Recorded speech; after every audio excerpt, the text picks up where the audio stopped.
That's one of our favorite food plots here. We call it the hermit plot because Jim, he was called a hermit locally. He lived out here in his camper 10, 12 years ago, maybe 15 years ago. This was a beautiful water hole. And you know how much I love water holes. I shot a buck over a water hole last year. Jen and I shot 2 bucks over water holes the year before. They're a big part of what we do, but I wanted to talk to you about, please, almost never put a water hole on a food plot. This was a beautiful water hole site. Dylan is actually standing where the berm used to be, and this water hole extended right in here, and then they had a tree stand right over here on this spot.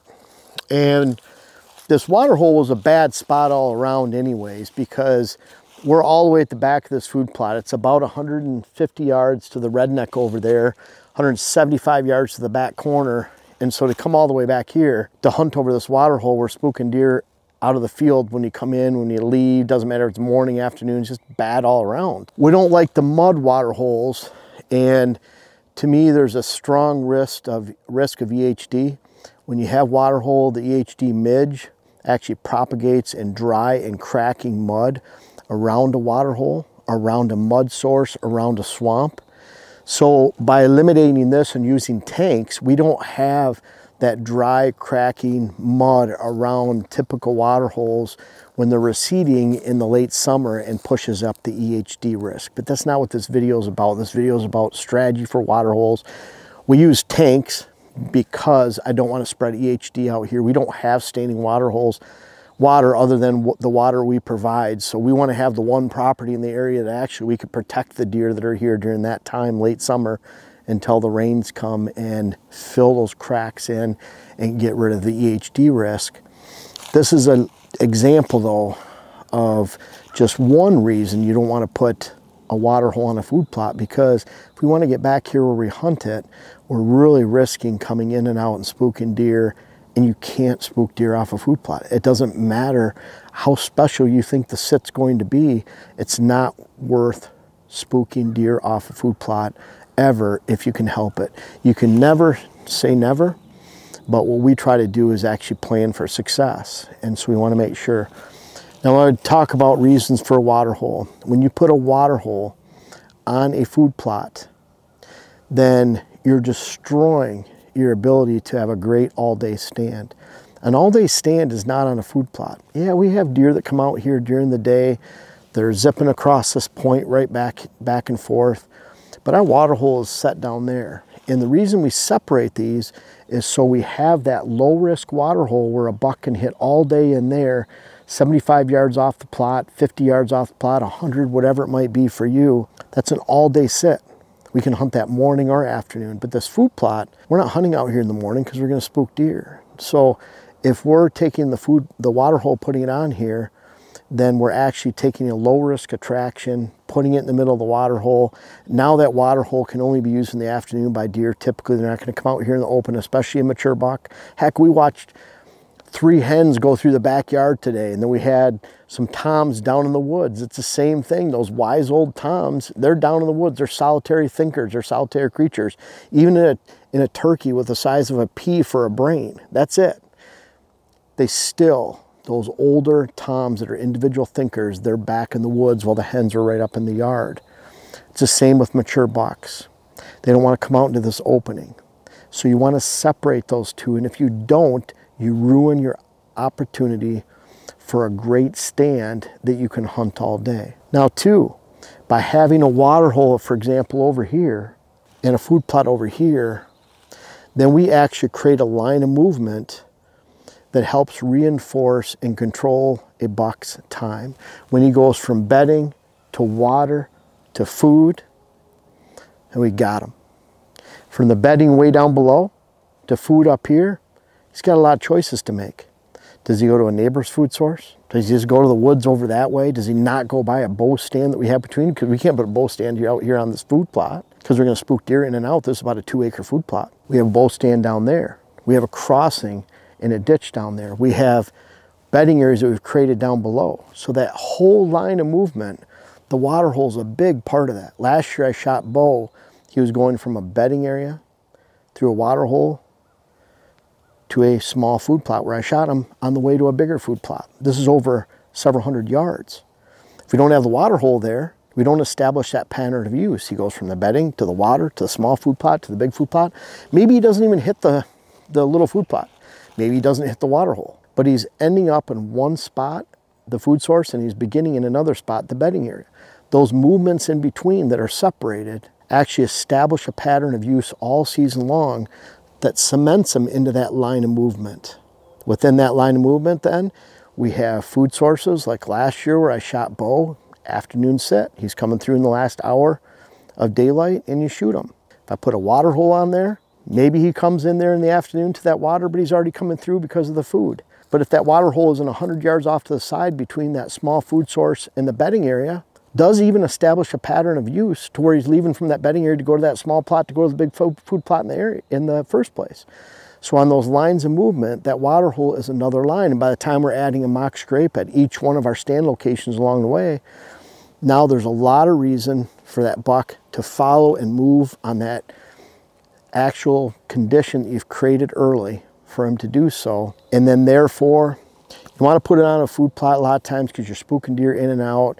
Again, you lose that all day stand, that morning stand. You lower the value of your line of movement where you're trying to control him. He might go to someone else's property, get shot when he's a year younger, and you don't end up get to see him as a mature buck. And then finally, you're controlling his time. Mature bucks, from their bedding area to their afternoon food source, they only move 200-300 yards, 400 yards in an average situation at best. Wilderness areas up north, swamp areas, they might move 3/4 of a mile because they have that space.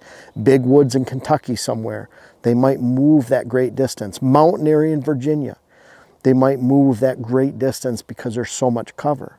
But in the average hunting situation, they're only moving 200 to 400 yards a day, probably 200 to 300 yards more likely. And when you control their time to go from bedding to water hole, mock scrape, small food plot, big plot, when you control their time, you control and monopolize their entire daylight movement because they're really not moving around much during the daylight other than the rut. And if they're not on your land the rest of the season, why are they going to be there during the rut? You don't want to have a rut-only parcel. That's very, very bad parcel management. You want to have parcel management where bucks are in and around your property. They're not going to live 100% on your time. QDMA had a cool study out where it showed all these bucks living in all these different bedding areas during the day, the NDA, National Deer Alliance. The bad thing about that, it's in poorly managed properties. When you have poorly managed properties, bucks are a lot more random in their bedding area. The more highly managed and high quality property you have, the more it defines movement. You can't do that over a large scale for using radio collars on bucks and seeing where they go. You look at small managed properties, the older they become, the more defined they get in their home range. And yeah, they'll bed in different beds.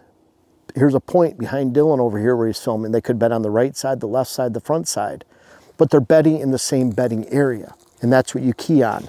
If you have these lines of movement where you have that bedding area, water holes, small plots, big plots, mock scrapes, then you control his time during that 200 to 300 yard window, and that means you control his daylight movement. That way you advance him to the next age class, you build a buck herd, and you get into a lot if you're not putting summer food sources out where you don't need to, and you're not putting too many does and fawns in the property. He'll bed closer to the food, you'll compact his movements more. That's a big part of it. But just talking water holes, there's a lot of strategy that goes into water holes, making sure your water holes are off your hunting plots. The only time I ever consider putting a water hole, talk about all these times, you know, I'll look at it this way. We have approximately 15 different food plots in 2 states, Wisconsin and Minnesota, over 20 acres of food plots. We have 14 water holes in 2 states, none are on a food plot. There are times on a small hunting plot out of the way near a bedding area where it's more of a confined movement and you don't have room to put a water hole, then we'll stick a water hole on a small plot. And in that case, a lot of times it's an 1/8 of an acre plot. It's surrounded by a little green. Sometimes we use our Green Max traffic blend. That's what we plant around our water holes. So it's not necessarily a good food source. It's something that holds the soil and can take a lot of hoof traffic.